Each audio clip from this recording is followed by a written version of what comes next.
Class 10 arithmetic progression എല്ലാവർക്കും ഈസിയാണ് അല്ലേ? പക്ഷേ ഇങ്ങനൊരു ക്വസ്റ്റ്യൻ വന്നാൽ എത്ര പേർക്ക് ചെയ്യാനറിയാം? ക്വസ്റ്റ്യൻ ഞാൻ വായിക്കാം. If mth term of an AP is 1 by n and nth term is 1 by m, then prove that its mnth term is 1. Question മനസ്സിലായോ?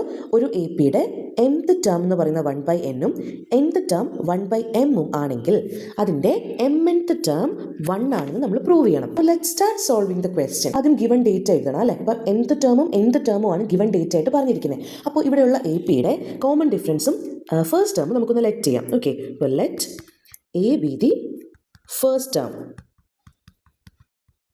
and d be the common difference. ഇതുപോലെ let ചെയ്യുന്നത് എന്തുകൊണ്ടും നല്ലതായിരിക്കും. Okay, അടുത്തത് given date ആണ്. mth term എങ്ങനെ എഴുതാൻ പറ്റും? am which is given as 1 by n. ഇതിന് നമുക്ക് എങ്ങനെയാണ് nth term ഫോർമുല വെച്ചിട്ട് എക്സ്പ്ലെയിൻ ചെയ്യാൻ പറ്റുന്നത്? a plus m minus 1 times d is equal to 1 by n. അടുത്തതാരാണ്? nth term ആണ്, അതായത് an which is given as 1 by m, and this can be expanded as a plus n minus 1 times d equal to 1 by m. സാധാരണ നമ്പേഴ്സിലാണ് ഇങ്ങനെ വരുന്നെങ്കിൽ നമ്മൾ എന്താ ചെയ്യുക? രണ്ട് equation കിട്ടി, നമ്മൾ എലിമിനേഷൻ മെത്തേഡ് യൂസ് ചെയ്ത് എയിനെ അങ്ങ് ക്യാൻസൽ ചെയ്തിട്ട് അതിൽ നിന്ന് ഡിയുടെ വാല്യൂ കണ്ടുപിടിക്കും. എന്നിട്ട് ഇതിലേതെങ്കിലും ഇക്വേഷനിൽ കൊണ്ടുപോയി സബ്സ്റ്റിറ്റ്യൂട്ട് ചെയ്ത് എയിൻ്റെ വാല്യൂ കൂടി കണ്ടുപിടിക്കും. രണ്ടും കണ്ടുപിടിച്ച് കഴിഞ്ഞാൽ mnth ടേം നമുക്ക് കണ്ടുപിടിക്കാൻ പറ്റും, മൂന്നാമത്തെ ടേം അല്ലേ? നമ്പേഴ്സ് വരുമ്പോൾ നമ്മൾ അങ്ങനെയാണ് ചെയ്യുന്നത്. പക്ഷേ ഇവിടെ വേരിയബിൾസ് ആണ്. അപ്പോൾ എന്ത് ചെയ്യും? ഇതേ മെത്തേഡ് തന്നെ നമുക്ക് നോക്കിയാൽ മതി. പക്ഷേ എല്ലാം ഇങ്ങനെ വേരിയബിൾസ് ആകുമ്പോൾ കുറച്ച് അങ്ങോട്ടും ഇങ്ങോട്ടും ഒക്കെ ടേംസ് കൂടിയെന്നൊക്കെ വരും. നമ്പേഴ്സ് പോലെ എപ്പോഴും നമുക്ക് ഓപ്പറേറ്റ് ചെയ്ത് മാറ്റാൻ പറ്റിയെന്ന് വരില്ല. പക്ഷേ ഇറ്റ്സ് ഫൈൻ. നമ്മൾ നമ്പേഴ്സിൽ എന്താണോ ചെയ്യുന്നത് അതുപോലെ ഇവിടെ നമുക്ക് ചെയ്തു പോകാവുന്നതേ ഉള്ളൂ. അപ്പോൾ ഞാൻ ഇതിനെ ഒന്ന് എന്ത് ചെയ്യാൻ പോവാ? സബ്ട്രാക്ട് ചെയ്യാൻ പോവാണ് കേട്ടോ. 1 - 2 implies a minus a 0 കിട്ടി. അടുത്തത് എന്ത് കിട്ടും? m minus 1 into d minus n minus 1 into d. കുറച്ച് ഞാൻ ഇലാബറേറ്റ് ആയിട്ട് തന്നെ എഴുതാം, നിങ്ങളൊന്ന് സ്പീഡിൽ അടിച്ച് കണ്ടാൽ മതി. Okay, minus n minus 1 times d equal to പുറത്താര് വരും? 1 by n minus 1 by m. ഇവിടെ രണ്ടിടത്തും നമ്മൾ നോക്കുകയാണെങ്കിൽ നിങ്ങൾക്ക് ഡി ഒരു കോമൺ ഫാക്ടറാണ് മനസ്സിലാവും. ഞാൻ ഡീനെ പുറത്തെടുത്തു. ബാക്കി ആരൊക്കെയുണ്ട്? m minus 1 minus n minus 1 equal to ഇപ്പുറത്തെ side 1 by n minus 1 by m ആണ്. അതിന് നമുക്ക് ക്രോസ് മൾട്ടിപ്ലൈ ചെയ്യുമ്പോൾ m minus n by mn എന്ന് കിട്ടും. ഇനി ഇവിടെ എന്തൊക്കെ മാറ്റം വരുത്താൻ പറ്റും? നിങ്ങൾ ഇത്രയും സ്റ്റെപ്സ് എഴുതണം എന്നില്ല, ഞാനിപ്പോൾ തീരെയും മനസ്സിലാകാത്ത ആൾക്കാർക്ക് വേണ്ടിയിട്ട് ചെയ്യുന്നതാണ്. സ്റ്റെപ്സ് കൂട്ടണമെങ്കിൽ സ്റ്റെപ്സ് കൂട്ടാം. എല്ലാവർക്കും മനസ്സിലാകാൻ വേണ്ടിയിട്ടാണ് ഞാൻ ഇത്രയും സ്റ്റെപ്സ് ഇവിടെ ആഡ് ചെയ്യുന്നത്. ഓക്കെ, അപ്പോൾ -1 ഉം 1 ഉം ക്യാൻസൽ ആയി പോയി. അപ്പോൾ ഇവിടെ എന്ത് കിട്ടി? d into m minus n equal to m minus n by mn. d is equal to m minus n by താഴത്തെ mn ഉണ്ട്. ഈ m minus n ഇപ്പുറത്തേക്ക് വരുമ്പോൾ ഡിനോമിനേറ്ററിൽ പോവും. ഇവർ രണ്ടുപേരും കൂടെ ക്യാൻസൽ ആവും. So d is 1 by mn.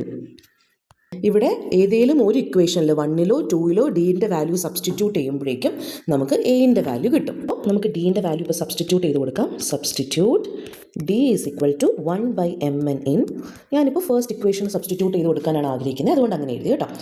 a plus m minus 1 into d ആണ്. ആ ഡിക്ക് പകരം ഞാൻ ആരെ കൊടുക്കും? 1 by mn is equal to 1 by n. a plus ഇവിടുത്തെ m minus 1 into 1 എന്ന് വെച്ചാൽ m minus 1 by mn equal to 1 by n. ഈ സ്റ്റെപ്പ് വേണമെങ്കിൽ സ്കിപ്പ് ചെയ്യാം. ഇനി നമുക്ക് എങ്ങനെ എഴുതാം? ഇവിടെ mn is a common denominator, അപ്പോൾ അതിനെ സ്പ്ലിറ്റ് ചെയ്ത് നമുക്ക് എഴുതാം. m by mn minus 1 by mn equal to 1 by n. ഇവിടുത്തെ പ്രത്യേകത കണ്ടോ? ഈ എമ്മും ഈ എമ്മും കൂടി ക്യാൻസൽ ആയി പോകും. നമുക്ക് എ ആണ് വേണ്ടത്. എ മാത്രം ഇവിടെ നിർത്തിയിട്ട് ബാക്കി എല്ലാവരെയും അപ്പുറത്തേക്ക് കൊണ്ടുപോകാം. 1 by n is already present in RHS. ഇനി ഇയാൾ minus 1 by mn will become 1 by mn.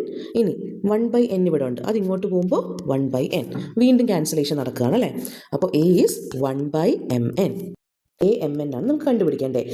amn എങ്ങനെ എഴുതും? a plus mn minus 1 times d equal to a എന്താണ്? 1 by mn എന്ന് കിട്ടി, പ്ലസ് mn ഡോമിനേറ്റർ സെയിം ആയതുകൊണ്ട് നമുക്ക് മുകളിൽ ന്യൂമറേറ്ററിനെ ഓപ്പറേറ്റ് ചെയ്യാം. 1 plus mn minus 1 by mn. 1ഉം -1ഉം ക്യാൻസൽ ആയി പോവും. mn by mn is equal to 1. Yes, അപ്പോൾ നമുക്കിവിടെ എന്താ കിട്ടിയത്? mnth ടേം ഇസ് 1 എന്നാണ് നമുക്കിവിടുന്ന് കിട്ടിയത്. അതായത് നമുക്ക് എന്താണോ പ്രൂവ് ചെയ്യേണ്ടിയിരുന്നത് അത് നമ്മൾ പ്രൂവ് ചെയ്തു. mnth ടേം 1 ആണെന്ന് നമ്മൾ പ്രൂവ് ചെയ്തു. അപ്പോൾ നമുക്ക് ജസ്റ്റ് ഒന്ന് ഇത് ആദ്യം തൊട്ടൊന്ന് നോക്കാം. കാണുമ്പോൾ എന്തോ വലിയ ക്വസ്റ്റൻ ആയിട്ട് തോന്നുമെങ്കിലും നമുക്കിപ്പോൾ വലിയ കോംപ്ലിക്കേഷൻസ് ഒന്നും ഇല്ലാതെ സോൾവ് ചെയ്യാൻ പറ്റിയല്ലേ? അപ്പോൾ ഇതൊരു 4 മാർക്ക് ക്വസ്റ്റ്യൻ ആണ്. 2 ടേംസ് തന്നിട്ടുണ്ട്, മൂന്നാമത്തെ ഒരു ടേം 1 ആണെന്ന് നമ്മൾ പ്രൂവ് ചെയ്യണം. അതിന് വേണ്ടിയിട്ട് ആ ഗിവൺ എ പിയുടെ ഫസ്റ്റ് ടേമും കോമൺ ഡിഫറൻസും എ എന്നും ഡി എന്നും ലെറ്റ് ചെയ്തിട്ട് നമ്മൾ ഗിവൺ ഡേറ്റ എഴുതി ഇക്വേഷൻസ് ഫോർമുലേറ്റ് ചെയ്തു. Equation 1 and equation 2 using elimination method we found out D is equal to 1/mn എന്ന് നമുക്ക് കിട്ടി. അതിനുശേഷം ആ ഡീനെ കൊണ്ടുവന്ന് ഇക്വേഷൻസിൽ ഒരാളിൽ നമ്മൾ സബ്സ്റ്റിറ്റ്യൂട്ട് ചെയ്തു. ഞാനിവിടെ ഇക്വേഷൻ 1ലാണ് സബ്സ്റ്റിറ്റ്യൂട്ട് ചെയ്തത്, നിങ്ങൾക്ക് വേണമെങ്കിൽ 2ലും ചെയ്യാം. അങ്ങനെ സബ്സ്റ്റിറ്റ്യൂട്ട് ചെയ്ത് വന്നപ്പോഴേക്കും എനിക്ക് എയുടെ വാല്യൂയും കിട്ടി. അതായത് ഈ ക്വസ്റ്റിൻ്റെ തുടക്കത്തിൽ ഞാൻ കോമൺ ഡിഫറൻസും ഫസ്റ്റ് ടേമും ലെറ്റ് ചെയ്തിരുന്നത്, ഇപ്പോൾ എനിക്ക് അതിന് രണ്ടിൻ്റെയും വാല്യൂസ് എമ്മിൻ്റെയും എന്നിൻ്റെയും ടേംസിൽ കിട്ടി. ഇനി ഇത് കഴിയുമ്പോൾ നമ്മുടെ യഥാർത്ഥത്തിൽ നമ്മൾ എന്താണോ സോൾവ് ചെയ്യേണ്ടത് അതിലേക്ക് പോകണം. അതായത് we need to prove that mnth term is 1. mnth term എന്ന് വെച്ചാൽ ആരാണ്? amn ആണ്. അങ്ങനെ ഞാൻ amnനെ ഫോർമുല യൂസ് ചെയ്ത് ഇതുപോലെ എഴുതി.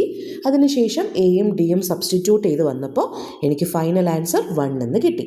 അപ്പോൾ mnth ടേം 1 എന്ന് പ്രൂവ് ചെയ്തു. നമ്മൾ സാധാ നമ്പേഴ്സിൽ വരുമ്പോൾ ചെയ്യുന്ന ക്വസ്റ്റ്യൻ തന്നെയാണ്. വേരിയബിളിൽ വരുമ്പോൾ എല്ലാവരും ആദ്യം ചെയ്യുന്നത് എന്താണെന്ന് വെച്ചാൽ പെട്ടെന്ന് കണ്ടങ്ങ് പേടിച്ചിട്ട് ക്വസ്റ്റ്യൻ സ്കിപ്പ് ചെയ്യാനുള്ളൊരു മനോഭാവമാണ് കാണിക്കുന്നത്. അങ്ങനെ ചെയ്യരുത്. ഇത് വളരെ ഈസി ആയിട്ട് നിങ്ങൾക്ക് ചെയ്ത് തീർക്കാവുന്നത് ക്വസ്റ്റ്യനേ ഉള്ളൂ. നിങ്ങൾക്ക് എന്തെങ്കിലും ഈ വീഡിയോ ആയിട്ട് ഡൗട്ട്സ് ഉണ്ടെങ്കിൽ കോമെൻറ്റ് ചെയ്യണം. അതുപോലെ തന്നെ ഏതെങ്കിലും ക്വസ്റ്റ്യനോ ഏതെങ്കിലും ടോപ്പിക്കിലോ നിങ്ങൾക്ക് വീഡിയോ വേണമെങ്കിൽ അതും എന്നോട് പറയാം. ഒരു വീഡിയോ ആയിട്ട് ഞാൻ അടുത്ത ദിവസം വരാം.